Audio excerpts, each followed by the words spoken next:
mugamba mute abaagala abalungi abeekuumira kusenga face 256 kansubira muli bulungi baddiya bange abalungi yonna gye musinzira okubeera nga munda bwe banga mumpuliriza. Kaakati olunaku olwaleero njagala twogere ku mukyala okubeera nga omwezi naye banyumbira guno obwekwezina buno bwemubbirira. Abantu abasinga tebamanyi kye tuyita sneaky kwezina like mubadde muli ku kabiiki mulina abantu awo ne musooka mwetegulamuko ne mugenda mu biyigo ne mwesabula. Ebintu bino biraba biringa ng'ebyomuzannyo oba biringa ebitayina nnyo makulu naye ate bikuuma omukwano. Kubanga biyina engeri gye bikulekamu kalooko n'osigala ng'omuntu buli bw'omulaba omwenyereketa. Nze nabagamba muyige okuexploringa embeera ez'enjawulo ez'okunyumirwamu omukwano tetugunyumirwa kisenge kyokka.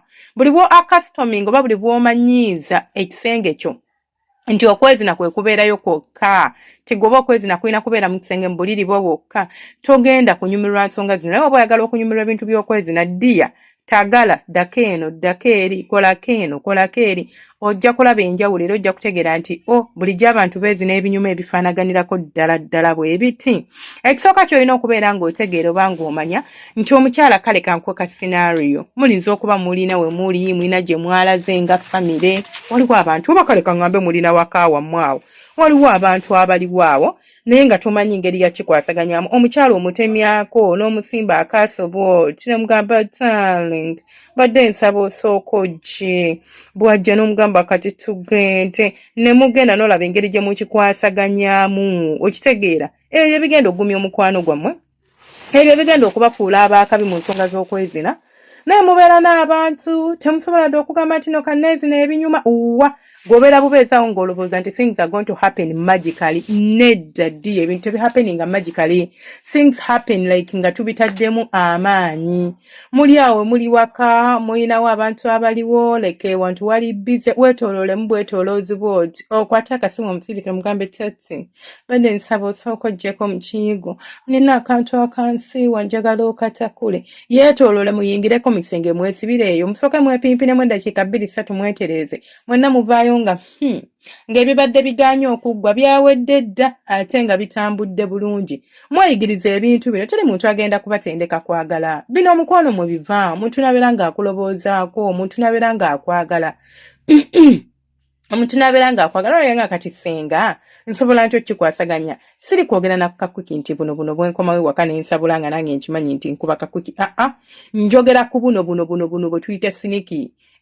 Waliwo abantu ne mwewungula obwo bunyuma nti mubeera mwebbirira bwebbirizi. Okwezina okwebbirira nga kunyuma.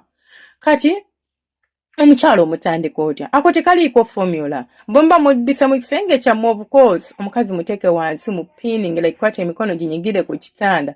Sooka omunywegere mu nsinga awo, tambuza olulimi kkirira ku mabeere munywegere. Tebiba bya kulwawo, ddakiika 1-2 eba emala ya romance nga muli nga bwe wayingidde dda munda. Ekisooka naye kennyini oba omusindikidde dda obubaka tomugwako bugwi, oba si kyo oba omuguddeko bugwi. Ngenda kubulira nga omuguddeko bugwi. Kati omusindikidde dda obubaka of course ajja yenna akimanyi.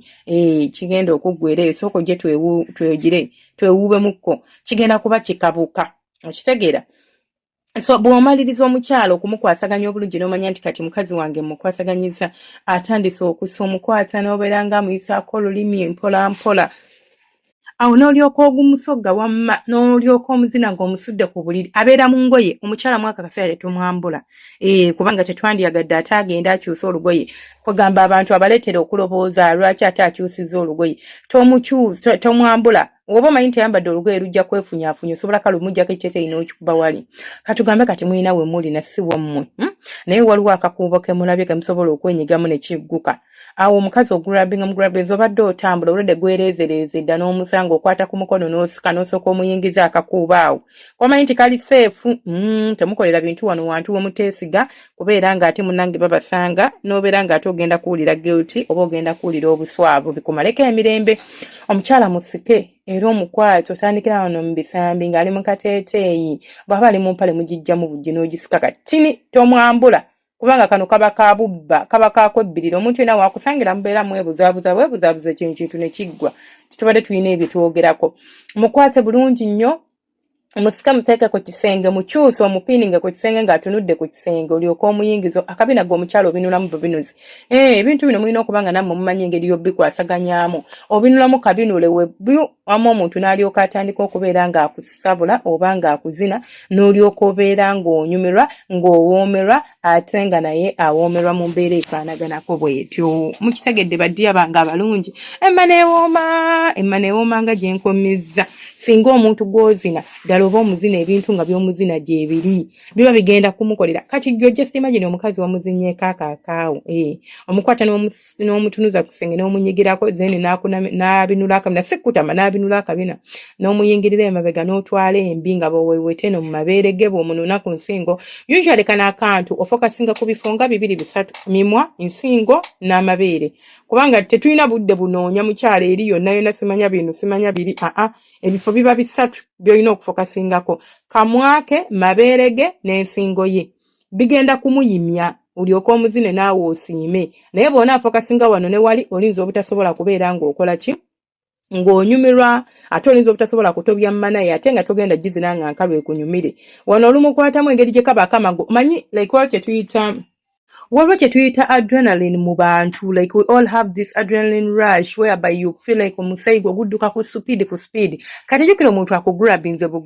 akutute by surprise obadde tokyetegekedde. This is why omukazi asobola okuyima nga mumutadde mu buno bukwiki oba nti njala muzina randomly asobola okuyima lwaki kubanga like ogwo omusaigo engeri gye guba gutambulamu gukuleetera omutima okubira kumu omubiri ne gufuuka hype oba ne gucyankalana okuyima ne kitatwala budde buwanvu nga wali nti omuntu ntandika tension like tension ebeerawo already ejja kati just imagine omusisi omutadde omunyigide kusenga otandisa okumuweweeta eno emikono giyise no bo dakiika emu 2 oba wayingidde dda emikono giyisa muno mu mbirizi ze n'ojja n'okwata ku mabeere n'otandika okuganyiga nga bw'omunywegera ku nsingo ng'okyali mu ngoye kagundi n'okwata omugono n'okasika waggulu kateeteeyike n'ojjayo omukira n'oguyingiza n'otandika okumuzina dakiika 2 oba 3 oba wasamudde dda n'omaliriza n'omunywegera nga akakanyi n'omutereezaako bulungi ne muddayo bulungi mu bantu wali eri ne mwetereeza n'olaba wamma omukazi bw'abeera nga tajja kwerabira naye bino mwamanyiira bya mu kisenge ya in ya out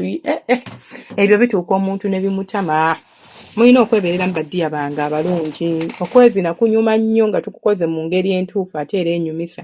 Nze sigadde nze Senga Faith 256 mubeere bulungi akuuma atakuumira mpeera ate era abanjagalire mwebale kunjagala mwebale kubeera kababera ku lives mbaagala nnyo ne mbatumirako bannange bammemba bange those who support my channel thank you so much your membership is highly valued nina nobakolerayo ka video your membership is highly valued mbaagala nnyo tulina channel yaffe endala gye tusharingako stories musobola okgendayo ne mugikeberako mwabanyumirwa emboozi z'omukwano wabaayo n'emboozi ez'omukwano eza bulijjo n'ebisigadde oba oli muntu anyumirwa stories osobola okuyitayo n'obeera ng'owuliriza oba ng'olaba kijja kukuyambako nnyo mubeera bulungi mweraba.